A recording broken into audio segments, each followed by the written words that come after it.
Hello my friends, and welcome to another video. I'm very excited about the topic of today's video. It is something that I get asked about quite a lot and has been a part of my identity online for a long time, and also given that this time of year can really involve this topic a lot given all the holidays and exams for students, and pretty much the whole world seems to just get very busy this time of year. So I wanted to sit down and finally talk about the topic of productivity, because I think it's something that can be either extremely helpful or extremely damaging depending on how you think about it, your relationship with it, etc. And I think that I have a pretty decent range of experiences with this concept, and I thought I would A, share my story, and B, share some tips on how I really healed my relationship with this term. So the productivity I'm talking about is essentially it's being completely productive all the time. It's never scrolling on your phone. It's making the best of your time. It's having that girl lifestyle. It's this concept that we see touted on social media, and it's this ideal that people feel like they need to work toward. And honestly, I'm here to say that most of that is just false. I'm gonna start by giving a bit of a story about my history with productivity, where it went wrong, how I healed it, etc., because I think it's relevant to the tips that I'm going to give in this video. But if you don't want to hear any of that and you just want to skip straight to those tips, you can go to this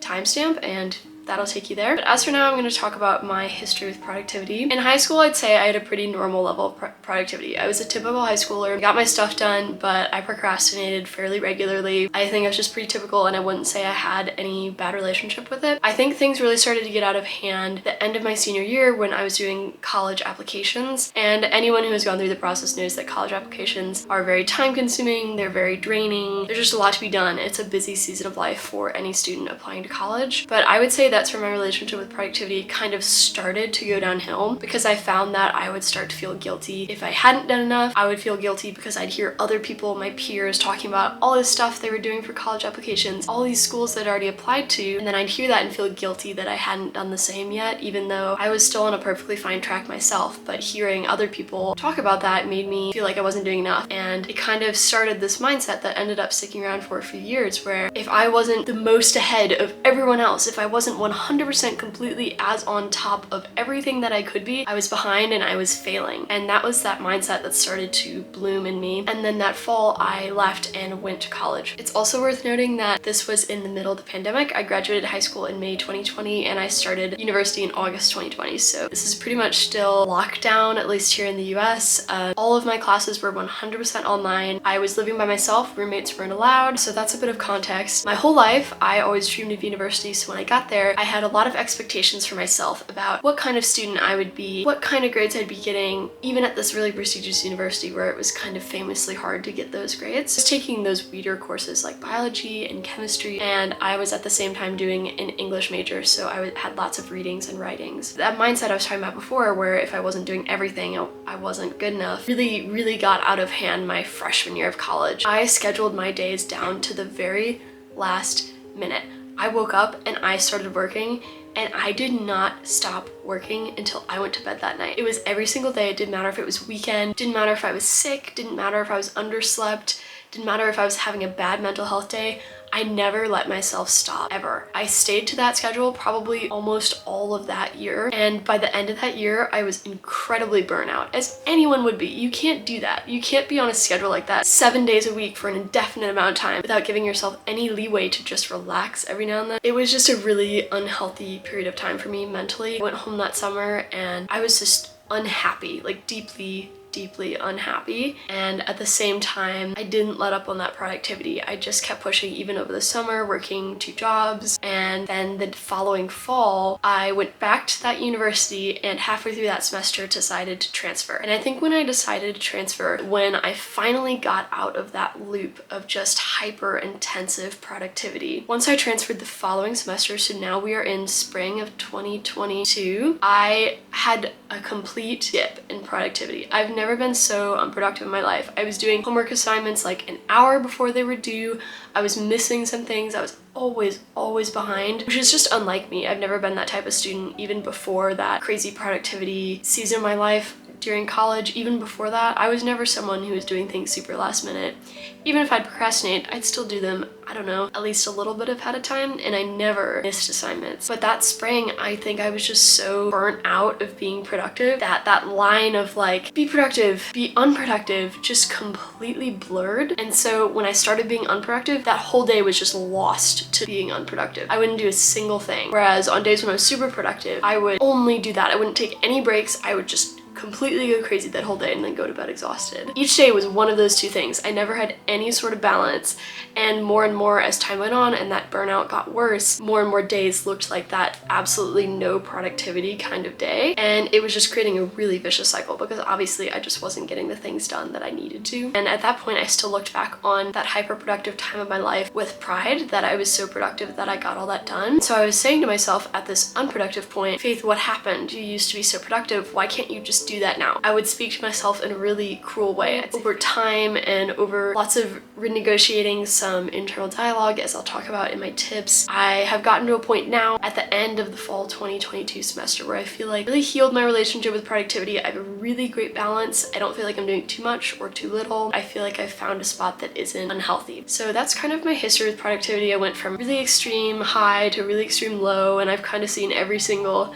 scale in between, and that was why I was inspired to make this video. And more importantly, I want to share some tips on how to be productive without being unhealthy about it. And I'd like to clarify, productivity is just about doing your best on any given day, and not what I was saying before about the societal definitions of doing everything always and never being behind and being ahead of everyone. That is a false definition of productivity, and I think it's unhealthy, and I don't think it's good that it's touted on social media and just in general in society. So I'd urge you to forget that definition and just think of being productive as doing your best on any given day, given the circumstances that you're dealing with that day. Whether it's bad mental health, whether it's physical illness, or anything else, your best looks different on different days, and that is how I have come to define productivity. So my first tip for being more productive is changing that internal dialogue. So as I was saying, I was giving a bit of my background, I used to have a really harsh internal dialogue toward myself when it came to productivity. As I was saying, I was calling myself lazy, I was calling myself useless, I thought I was disappointing others. Just those words that I think are really damaging and that most people would never say to someone else, yet for some reason our brains think it's okay to say them to ourselves, to think them about ourselves. That is a big mindset shift I had kind of while healing from all that. Talking to yourself in a cruel way is going to get you nowhere. Absolutely nowhere. It's just going to make things worse. And it was only when I started talking to myself with kindness and understanding that I started to get somewhere with healing's definition of productivity and just my relationship with myself. I started speaking to myself internally in my head the way I would speak to someone I really loved and cared about. And you talk to someone you love with kindness and encouragement and care. And that's how I started talking to myself. Where I used to say, Faith, you are being so lazy and useless, I now say, Faith, why are you feeling this way? Is it because you didn't get enough sleep last night? Is it because you need to eat something? Is it because you're putting off this task because you're nervous about the results? And then given that answer, I'd say, okay, how can we fix that? How can we make that better? What's going to make you feel better? Once I did that, it usually got to the root of the problem, and I could do that task, and I could still move forward with everything that needed to be done while still being really kind and respectful to myself. And kind of in that same vein of being kind to yourself, I really tried to shift my internal narrative to not thinking about how much I don't want to do a given task that I'm procrastinating or putting off or whatever, and more so about how good I will feel when it's done. I'm someone who kind of really physically manifests my stress. I get really stressed, I get really overwhelmed. So when my to-do list is just piling up, it creates a pretty bad mental headspace for me. And so when I'm feeling like I'm procrastinating or I just don't want to do something, I say to myself, okay, I understand that you don't want to do this, but doing this will free up some of that mental traffic and allow you to feel a little calmer, maybe a little less anxious. And the more we do this, the more productive we are in our own time, the more I can feel secure in where I'm at right now. My mental health is better. I'm not as stressed, I'm not as anxious, I'm a better friend, I am a better person. It's really about focusing on how doing those things will benefit you and not about how much you don't want to do those things. I mean, I know schoolwork, sometimes you're like, this is never gonna help me, this is ridiculous. Probably not. I feel that way about a lot of my assignments, but it will free up that mental headspace when it's done, whether or not it was actually useful to you. Once it's done, you can say, okay, that's done now. I don't have to stress about it. I don't have to think about it. It's not in the back of your mind all the time. It just frees up and allows you to focus on other things, maybe things you are more excited about, or just move on to other things that are also stressing you and free up more of that headspace. It's all about thinking about the benefits and not about the negatives. Okay, number 3 is a big one, and I feel like this is a piece of advice that applies to any concept ever. I know I made a video about slow living, and this was also one of my tips, but this one is stop comparing your productivity to others. Stop comparing yourself to others. I hate to break it to you, but we all have really different circumstances in life. You could be having a terrible mental health day one day, and your friend could be having the best mental health day of their year. They could be walking on sunshine, they could be having a great day, they could have just gotten amazing news. Those are two circumstances entirely independent of each other. And on that day, you two are going to have entirely different levels of productivity, because productivity is, as we define, doing your best on a given day, given those circumstances. So if you're always comparing yourself to the productivity of others, you're never ever going to be satisfied with how productive you are. But if you start measuring your productivity in terms of how kindly you're treated yourself and how much you feel you did your best on a day given any obstacles or good things that arise, and you're going to feel satisfied with what you did every day, no matter if that's 10% of your absolute maximum on one day and 100% of your absolute maximum on the other day. It was your best on those days, and therefore both of those days are a win. So never compare your best on one day to someone else's best on that same day, because it's always going to be different. Life is crazy. Things happen so far out of our control, and other people have things going on in their life you don't know about. It's just useless to compare yourself to someone else who has entirely different circumstances than you. At the end of the day, it's just harming you, and it's holding you back from better mental headspace and being able to find that level of productivity that heals you and suits you and isn't toxic.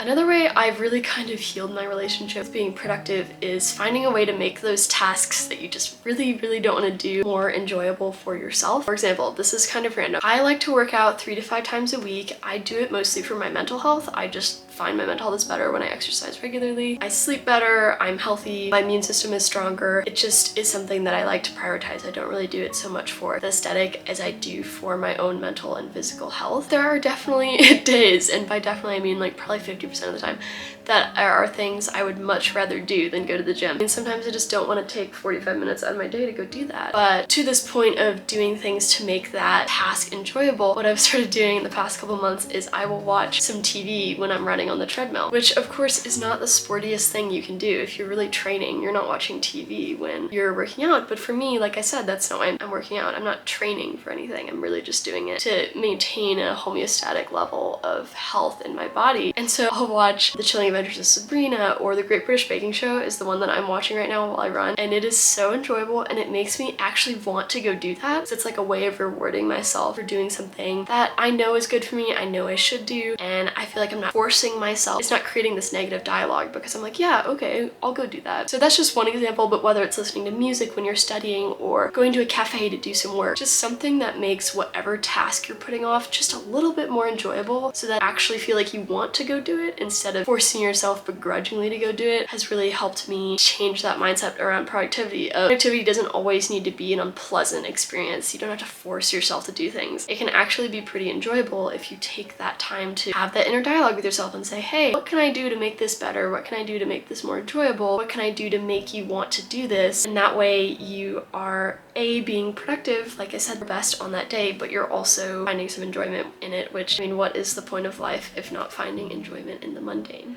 So my last tip for this video is probably, maybe not my favorite, I really love all 5 of these, but in my opinion the most impactful, at least for me, and that is visualize your goals. I am a visual learner, and what I see really evokes feelings in me. So pictures, paintings, images, they are very inspirational to me. I'll find that if I'm really lacking motivation one week, for example, if I have to go out and shoot photos but I have no idea what I want it to look like, that's when I turn to this tactic of visualizing my goals. And my favorite thing to do that with is Pinterest. This video is not even remotely sponsored. Like, I don't even feel like I need to say that because of course it's not, but I adore Pinterest. I get on there probably every day at some point just for a little scroll, and I love that you can create boards about dreams and ideals and just literally visualize what you're working toward. I'll be sitting in the business school on campus in between classes, and I'll be bored and annoyed and just not really wanting to be there and not feeling motivated, but I'll get on Pinterest and I'll see pictures of this future that I'm working toward. And that's different for everyone, but that's the great thing about Pinterest. The algorithm tailors to you, so you see these pictures of what you're working for, what you like, what you see, and all of a sudden you're filled with inspiration. This is what I'm doing it for. It makes those day-to-day mundane tasks that require the productivity we're talking about seem that much more important and valuable, and certainly makes it easier to just get up and do them, because I feel like visualizing your goals helps you remember that there's a bigger picture, that there's more to that boring homework you're doing than just that boring homework, that it's just one more step in a series of many steps to this goal, this future, whatever it is you're working toward. And that's a really powerful tool in my opinion, and all I can say is God bless whoever created Pinterest. I love it to death. You can go follow me on mine if you want to see what I'm pinning and what's inspiring me, but it is my favorite thing, and it never ever fails to make me more productive. Once again, productive being my best on a given day, but it never fails, and I can't encourage you to try it enough.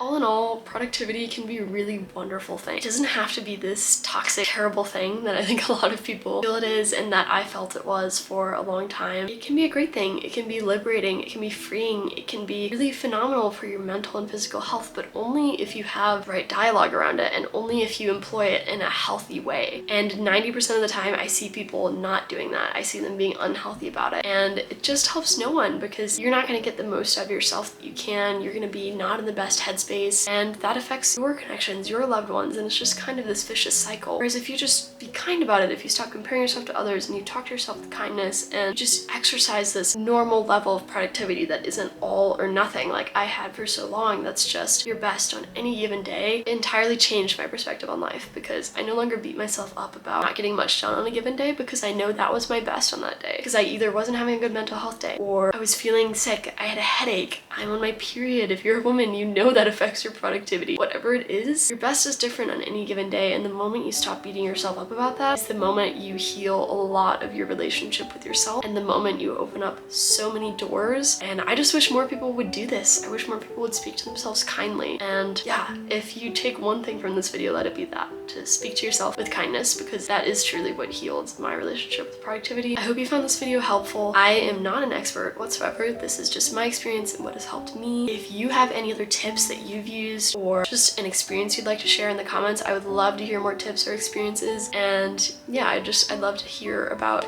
your experiences with this in the comments. And I really hope you enjoyed this video. It's been a while since I've done a chatty one, but I really wanted to make this video given this time of year with Black Friday and Thanksgiving and the holidays. I feel like consumerism goes crazy, and I know the work world gets crazy. Both of my parents, their jobs are just so busy this time of year, and mine is too. So with all that craziness going on, I just wanted to put this message out in the world to be kind to yourself and to understand that your best is different on any given day. So I hope you enjoyed, my friends. Thank you very much for being here, and I will see you soon. Bye.